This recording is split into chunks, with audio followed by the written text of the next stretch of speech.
How to hide the add friend button on Facebook. Hello everyone, welcome to this channel. I'm here to help you out today. So without any delay, let's get started.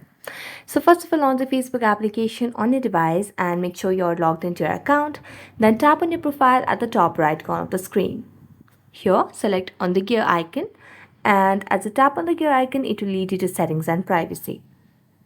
Now on settings and privacy, scroll down and under the option of audience and visibility, you can see the option of how people find and contact you. So tap on it.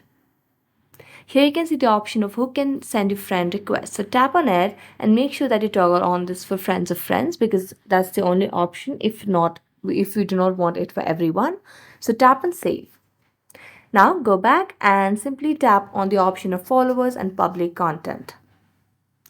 Here, what you simply need to do is tap on who can follow you over here. So let's see. So you can see the option of who can see your followers on your timeline. So tap on it. And here it says only me. So we're going to go back. And here we have the option of who can follow me at the very top. So tap on it and you can select it to friends and then tap and save. So that's it. So thank you so much for watching this video. See you next time.